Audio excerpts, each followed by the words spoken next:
Nah, setelah sekian lamanya itu mata mungkin marah ya, mungkin kata kita memarah itu mata. Jadi ngeblenong segede-gedenya mata itu. Malah nyala itu. Seolah-olah mandang saya. Itu apinya luar biasa di bawah itu, makin menyala gitu ya. Nah, pada akhirnya saya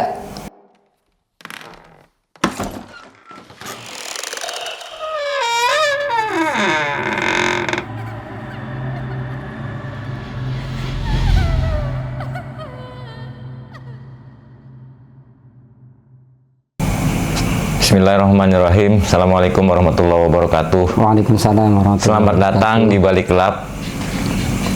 Alhamdulillah kali ini saya kedatangan seorang narasumber yang menurut saya ini ceritanya sangat luar biasa, dari abang saya, Bang Iing. Beliau adalah seorang pekerja keras. Dia mempunyai cerita yang menurut saya sangat luar biasa. Mari kita saksikan bersama cerita dari Bang Iing. Silakan Bang. Terima kasih. Assalamualaikum warahmatullahi wabarakatuh. Jadi pemirsa yang budiman, ya tentunya pada malam hari ini saya berbagi mengenai pengalaman saya, bahwa saya kerjaan saya itu sehari-hari di malam hari itu ngobor kepiting. Nah, pada malam hari ini saya berbagi cerita tentang pengalaman saya mengenai kejadian yang sangat luar biasa yang pernah saya alami di saat saya ngobor atau nyari kepiting. Ya, sebagaimana biasa ya, pada malam hari setelah Isya ya, biasa saya keluar malam, tentunya ya bawa peralatan ngobor gitu, lewang, kembu dan lain sebagainya. Nah, pada malam itu sebagaimana biasa saya menelusuri ya saluran-saluran empang, kemudian empang per empang, jalanlah ribuan kilo yang saya putari. Kemudian saya sampai tiba di suatu tempat atau empang atau lokasi yang sebagaimana biasa saya ya merasa saya itu kepitingnya banyak ya. Yaitu kalau nggak salah itu tempatnya itu Keramat Kiteger ya, pertama itu yang pertama, lokasi pertama saya cari kepiting. Karena di situ kepitingnya langka, akhirnya saya putar-putar ke situ ya. Itu lokasinya di daerah Pakis, tepatnya daerah Pakis, dekat perkampungan. Nah, karena di lokasi itu di Keramat Kiteger ya kepitingnya langka, jadi saya pindah ke lokasi yang lain gitu. Terus saya telusuri saluran per saluran, empang per empang. Nah, kemudian tanpa sengaja saya menoleh ke arah kanan yang jaraknya lumayan jauh itu. Ya, ada cahaya di situ. Ya, seperti onteng lah ya, onteng minyak itu. Sepintas yang saya lihat. Sebetulnya jaraknya jauh. Saya juga nggak tahu ngapa itu bisa saya spontan saya menengok ke kanan. Padahal jaraknya itu lumayan jauh dari saya seberang kali, dia itu onteng itu, ya saya nggak tahu kalau onteng itu ternyata di bawah pohon asem ya. Akhirnya saya telusuri terus sambil ngobor ya, sambil mendekati itu TKP atau lokasi yang saya lihat itu awalnya itu berbentuk onteng lampu, saya pikir karena jauh jaraknya ya, kriep-kriep gitu. Nah, saya telusuri sambil ngobor, jaraknya jauh, saya muter itu ya sambil ngobor. Nah, tiba di tempat itu yang saya lihat awalnya itu lampu onteng berbentuk onteng minyak. Itu anehnya ya, itu kenapa pas di tempat itu yang saya lihat sepintas itu onteng lampu satu ya, itu tiba-tiba kenapa bisa jadi dua tuh, jadi berbentuk mata, itu berbentuk mata merah ya, dalu lah seperti darah gitu ya, itu awalnya ya, awalnya. Nah, kemudian di bawah itu ternyata itu di bawah pohon asem itu adanya tuh dua mata merah dalu sama. Nah, anehnya lagi itu ada rambut seperti listrik gitu, tretep itu yang saya lihat gitu ya. Nah, karena rumah saya merasa dikerjai oleh cahaya itu, oleh onteng itu yang awalnya saya pikir onteng, ternyata itu bukan onteng pas saya deketin itu. Jadi berbentuk bola mata merah ya, nyala seperti darah itu, matang itu dalu. Nah, di bawahnya itu, di bawah mata persis itu ada seperti kilatan listrik gitu, tretep ya. Awalnya saya nggak takut ya, karena merasa saya dikerjain gitu, jauh-jauh saya sampai nyamperin itu cahaya, kok kenapa ini cahaya tiba-tiba jadi dua kayak bola mata merah tuh. Pada awalnya saya nggak takut, saya pikir saya dikerjain, saya kerjain lagi. Jadi tuh bola mata yang merah itu ya saya suluin pakai lampu obor saya. Nah itu anehnya lagi, itu bisa ngeriep gitu ya, bisa ngeriep itu kayak seolah-olah silo ya. Kalau ada pun bentuknya saya nggak lihat, cuma yang nampak itu bola mata merah seperti darah gitu, dalu. Kemudian ada cahaya tretep gitu. Nah saya takut ini saya mimpi atau gimana ya, saya cubit paha saya pikir takut mimpi saya ya, ini bener apa enggak saya ini, nyata apa enggak ya. Emang sebetulnya saya ngobor dari rumah ya, cuman kenapa ini saya ngeliat seperti ini gitu ya. Pada awalnya ya lumayan lama itu, kalau dia saya sulin tuh mata seolah-olah ada silo ngeriep, matanya kriep gitu, kayak ngeriep gitu kayak silo, tapi rambutnya itu nyala, tetap nyala tuh.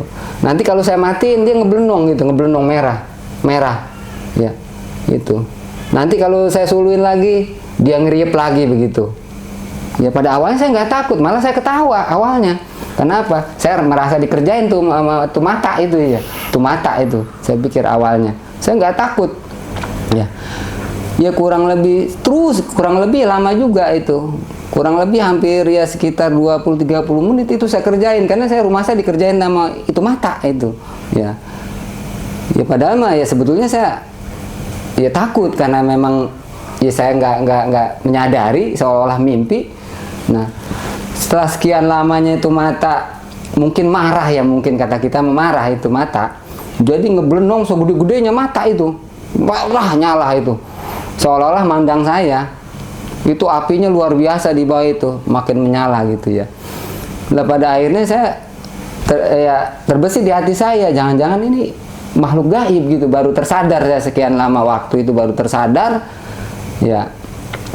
Akhirnya pas dia nyala segede-gedenya mata itu, lah saya lari sekenceng-kencengnya ya, lari sekenceng-kencengnya gitu ya, karena takut merasa saya dikejar ya. Akhirnya ya alhamdulillah itu saya lari itu dia nggak ngejar ya, nggak ngejar, dan alhamdulillah saya nggak nyebur itu di empang itu.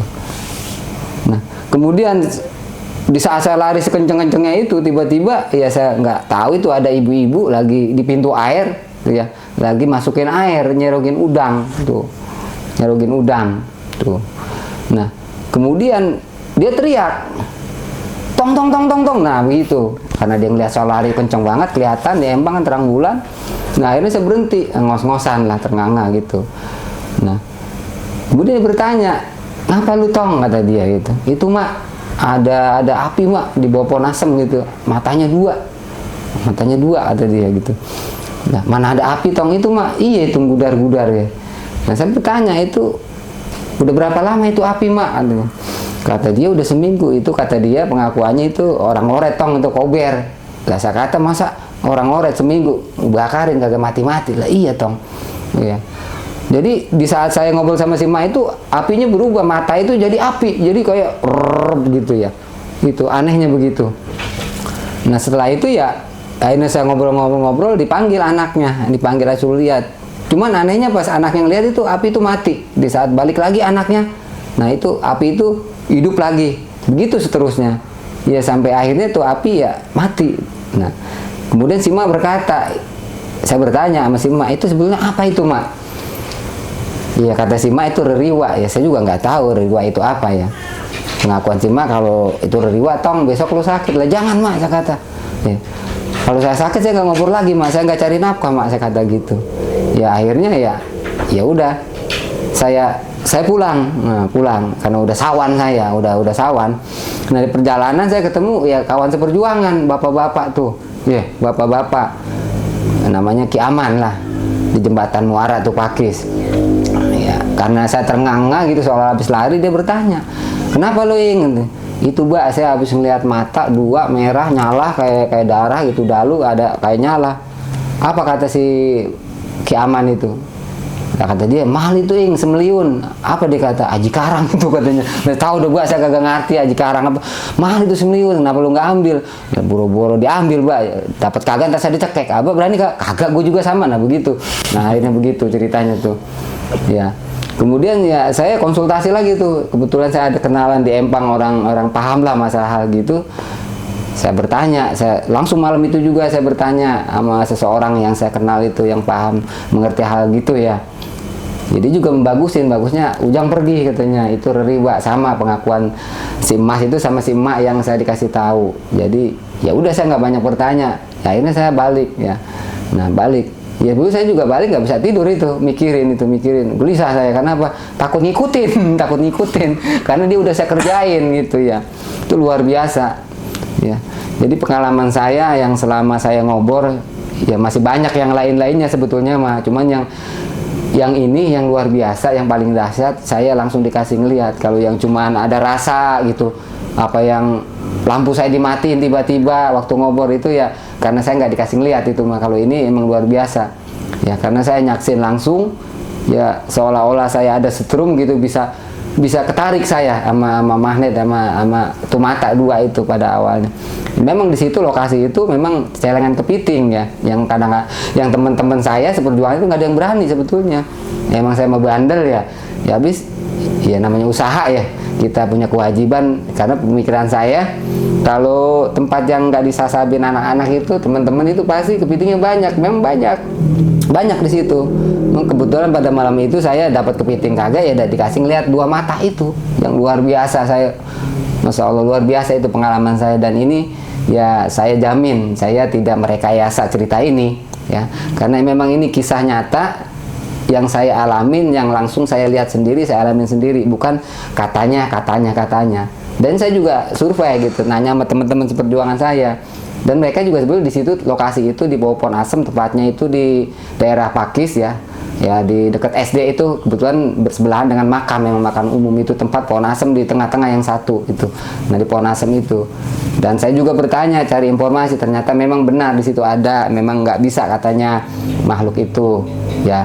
Dan saya jamin ya insya Allah, karena ini memang bukan katanya atau bukan saya rekayasa cerita ngarang-ngarang, ini pengalaman saya, karena kerjaan saya sehari-hari memang tukang ngobor yang sering keluar malam gitu, bukan karena saya pribadi sok berani ya keluar malam, bukan, demi Allah, karena memang kebutuhan, kewajiban saya. Dan memang orang yang sering keluar malam itu, apalagi model kayak saya tukang ngobor ya, tempat-tempat rawan atau dianggap sepi lah, angker itu pasti ya disasabin ya, didatengin, karena memang di situ orang-orang yang nggak berani nggak bakalan ke situ, karena emang jujur kepitingnya banyak di situ, emang bahasa celengan sama lokasi saya ya. Dan saya yakin ternyata saya dikasih ya semata-mata pasti ini izin Allah juga ya pemirsa, karena kalau nggak izin Allah saya juga nggak bakal dikasih ngeliat. Saya pribadi, saya kan manusia biasa ya, banyak hilaf, banyak dosa, mata balang, mata bambu kata orang tua ya, nggak bisa kalau nggak izin Allah semata bisa ngelihat makhluk Allah yang gaib lah gitu, seperti itu mata itu, yang dua mata, yang saya juga sampai saat ini ya nggak tahu itu makhluk apa, cuman saya dikasih lihat matanya dua merah, di bawah mata itu nyala seperti rambut gitu, meretep gitu. Tempat-tempat yang angker-angker itu termasuk ya kober-kober apa itu ya, kita ya udah kita sasabin begitu. Dan ini termasuk salah satu pengalaman saya yang luar biasa. Kalau hal-hal yang lain mah yang nggak saya lihat itu, cuman ada makhluk yang berjubar atau lampu saya dimatiin tiba-tiba, itu saya nggak aneh, udah biasa. Cuman ini mah karena saya dikasih ngeliat, dengan izin Allah insya Allah begitu ya. Nah, abang udah cerita cukup panjang lebar ya. Ada yang cuma tanya bang nih. Iya boleh silakan. Kok itu malam-malam kenapa ada nenek-nenek nyarogin udang itu? Jangan-jangan itu temannya bebegi kayaknya itu. Iya. Jadi saya jawab ini. Ya jawab lah. Oh iya dah. Jadi begini. Ya sebelumnya saya juga nggak tahu itu kenapa nenek-nenek ada di pintu air. Saya juga awalnya juga ya takut. Kenapa nenek-nenek itu malam-malam ada di pintu air megang leong nyerogin udang. Ternyata pas saya ngobrol itu ternyata ya memang itu nenek-nenek itu suaminya saya kenal, sering ngopiin saya kalau ngobor itu. Nah istrinya abang, nah bercerita. Jadi ngapain sih emak itu malam-malam? Saya kira emak juga temennya orang itu tuh, mata itu. Bukan, Jang. Saya, oh iya kenal saya, karena pas saya ngobrol kenal. Jadi dia masukin air. Tuh masukin air, kalau air pasang kan malam tuh sekitar jam 12-an lah kurang lebih itu, karena saya nggak bawa jam, sekitar malam itu, karena kan makhluk-makhluk itu keluarnya kan malam hari, ya burung seak keluar dah bahasa orang tua mah gitu ya. Jadi kenapa tuh nenek-nenek, pasti pemirsa bertanya, jangan-jangan ini rekayasa nenek-nenek kok bisa, pasti aneh, nggak masuk akal, kok nenek-nenek berani tuh malam-malam sekitar jam 12-an di pintu air, karena kebetulan pintu air itu empang itu deket rumahnya itu, nggak berjauhan dari rumahnya. Jadi dia karena suaminya lagi nungguin beko, jadi suruh masukin air, nyerogin udang itu. Jadi begitu, Bang. Kenapa nenek-nenek itu bisa malam-malam ada di pintu air? Ya, emang awalnya juga saya juga takut gitu ya. Ya karena memang ternyata saya kenal, akhirnya ya yang orang sering ngopiin saya, ya, masukin air dia, air pasang malam hari gitu. Terus kalau Bang masih inget tuh malam apa kejadiannya, Bang? Ya kalau nggak salah memang setiap kejadian yang saya alamin aneh-aneh ngobor itu setiap malam Jumat Kliwon. Yang saya ingat saya gitu, maaf ini masih ingat saya karena malam Jumat, karena setiap kejadian saya termasuk lampu saya pernah dimatiin tuh di Sungai Merah, pojokan yang saya serem juga sampai sekarang nggak berani, itu malam Jumat juga. Lampu saya pernah tuh di Sungai Merah, pasti tahu Sungai Merah ini nih, dekat Gedung Tai ke sono, daerah Pakis itu kan ada. Jadi itu lampu saya pernah juga di malam Jumat itu dimatiin tiba-tiba. Saya kan lampu boleh ngecas tuh ya, kok tiba-tiba mati, pengen tahu saya jauh gitu, jarak seempang lah, ternyata nyala lagi, kan aneh itu. Jadi setiap kejadian aneh itu emang seingat saya tiap malam Jumat itu. Emang saya juga emang ada Belanda, jadi tempat-tempat setiap malam Jumat itu nyamperin tempat-tempat begitu. Begitu pemirsa ceritanya. Iya. Terus tadi yang menurut Abang itu berupa bola mata, itu kira-kira berapa ketinggiannya dari tanah, Bang? Ya jaraknya yang saya saksikan emang nggak terlalu jauh, karena saya di pinggir tanggul. Enggak, maksud saya ini ketinggian. Ketinggiannya itu rendah, kurang lebih 40 cm lah, 2 jengkal. Dari tanah? Iya, dari tanah itu. Rendah. Itu rendah. Itu jaraknya nggak di atas pohon, jadi di bawah. Tuh, nggak berjauhan sama yang nyala tuh, ngeretep kata sama. Kalau kita ingat sering nonton Nenek Lampir, perempuan berambut api ya, kan begitu tuh, mirip banget tuh. Makanya saya awalnya saya nggak takut itu. Kata saya, kok kisah nyatanya ada ini perempuan berambut api ya. Saya ngalamin, ternyata Masya Allah. Ya begitulah pengalaman saya. Jadi kurang lebih 40 cm lah dari pohon asem gede itu.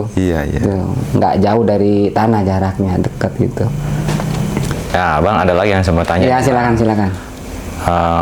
Menurut Abang itu merah berupa bola mata, seperti darah atau seperti bara kalau kata saya mah, kalau gitu mah.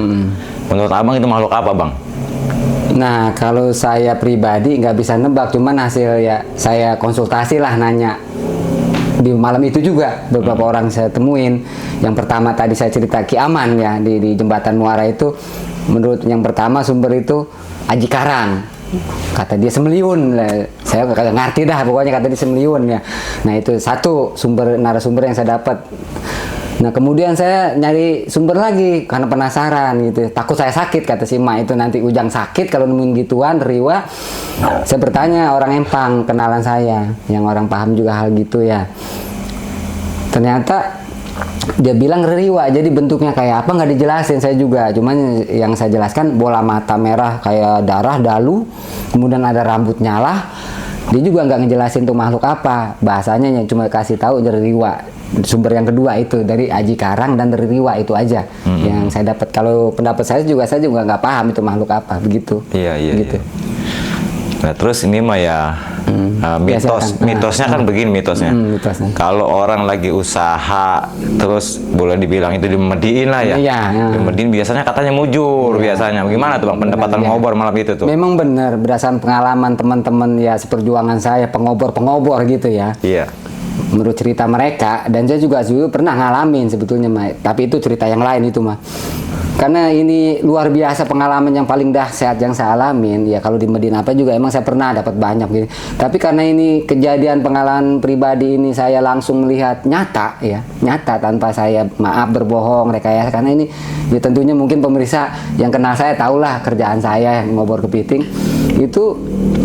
Memang kata si emak yang pertama yang saya temuin itu katanya nanti Ujang sakit kalau ngeliat Ririwa. Kemudian kata si ini yang kedua ya, teman saya itu aki-aki Ki Aman sakit. Ya. Sekarang bagaimana saya mau dapat, karena saya juga kanji, langsung balik saya. Ya karena dibilang sakit saya juga takut ya. Ini buru-buru dapat. Kalau dulu emang pernah saya di Mediin tuh di Ponasem PT, emang saya pernah di Mediin tuh. Ya di Mediin pernah saya. Cuman ya alhamdulillah karena saya usaha gitu ya. Pernah ngalamin juga. Tapi ini mah kejadiannya beda. Saya tidak dikasih apa? Dikasih ngelihat langsung, bukan di Mediin lah. Kalau di Mediin kan ada rasa doang ya, rasa takut. Apa kuping ngejegir, bulu gatal semua itu sering saya. Cuman kalau ini mah kejadiannya beda karena saya nyaksin langsung, dikasih lihat 2 mata sama rambut nyala. Jadi boro-boro ya lah saya dapat banyak, lah saya balik sawan. Jadi ya balik juga nggak bisa tidur. Tapi memang biasanya memang saya pernah ngalamin kalau di Mediin nggak dikasih ngeliat itu berat banyak, emang saya pernah ya beberapa kali itu saya kejadian itu, alhamdulillah ya rezeki dari Allah. Tapi ini makan saya nyaksin langsung dikasih ngeliat, sawan saya balik bagaimana mau dapat banyak. Jadi begitu bang. Iya, jadi abang habis setelah itu kejadian itu abang langsung pulang deh ya? Pulang ya, untung nggak ke Badung, saya pulang bareng mikirin ntar ngikutin gue dicekek begitu kata saya. Balik nggak bisa tidur saya bener sampai pagi itu mikirin takut nyamperin karena apa ya begitu ceritanya awalnya ya begitulah. Jadi kebetulan malam itu langsung saya balik, jadi boro-boro dapat banyak, jadi ya nggak dapat saya gitu. Langsung balik saya. Apa namanya, ketemu kasih ngeliat gituan, ketemu begituan kasih lihat gituan biasanya ada perubahan mental seperti sakit. Abang siangnya sakit nggak tuh? Nah makanya pas kejadian beberapa sumber saya tanya itu katanya ngelihat gituan Ririwa lah, ada yang bilang apa namanya Aji Karang, ada bilang Banaspati. Saya full takut, wah jangan-jangan gue juga sakit hari ini juga nih gue sambil pulang ya. Tapi saya berdoa, saya yakin ke Gusti Allah, ini semata-mata izin Allah, saya dikasih makhluknya ya yang gaib gitu. Pasti kan semata-mata semua, kalau nggak izin Allah saya nggak bisa ngelihat. Pengalaman pribadi saya bisa bercerita kepada tim di balik gelap ya. Mudah-mudahan ada hikmah dan manfaatnya buat kawan-kawan semua atau pemirsa. Jadi alhamdulillah karena saya yakin ini semata-mata karena Allah, izin Allah saya dikasih makhluk, kasih lihat makhluknya. Alhamdulillah karena saya selalu ingat ke Allah, saya dikasih sehat walafiat. Malamnya saya bisa ngobrol lagi alhamdulillah. Tapi kalau dapat banyak sih enggak, buru-buru banyak saya balik sawan. Jadi begitu pemirsa tim di balik gelap. Jadi pengalaman pribadi saya, dan saya jelaskan sekali lagi, saya tidak merekayasa cerita saya karena memang ini nyata ya, saya alamin sendiri, hal yang sangat luar biasa. Kalau yang di Mediin mah sering dah, cuman itu biasa dah. Ini memang luar biasa, dan sampai saat ini juga sampai ya insya Allah ini juga karena izin Allah ya bisa saya tiba-tiba diundang gitu sama tim di balik gelap untuk menceritakan pengalaman termasuk horor. Ini termasuk horor saya yang luar biasa yang saya alamin selama saya ngobrol. Jadi begitu. Terima kasih. Oke, pemirsa, begitulah pemaparan dari abang saya, Bang Iing, yang menurut saya emang cukup serem juga gitu. Akan tetapi rasa yang namanya makhluk gaib itu memang pasti adanya, karena itu memang Allah ciptakan makhluk gaib, baik itu jin, malaikat dan sebagainya. Tapi rasa takut itu kita nggak boleh melebihi rasa takut kita kepada Allah, karena pemilik semua itu hanyalah Allah. Takut, berani, malu itu manusiawi, karena itu memang anugerah dari Tuhan Yang Maha Kuasa. Betul. Terima kasih atas waktu dan kebersamaannya. Insya Allah kita berjumpa kembali di lain kisah, di lain cerita yang insya Allah lebih menarik lagi. Assalamualaikum warahmatullahi wabarakatuh. Waalaikumsalam warahmatullahi wabarakatuh.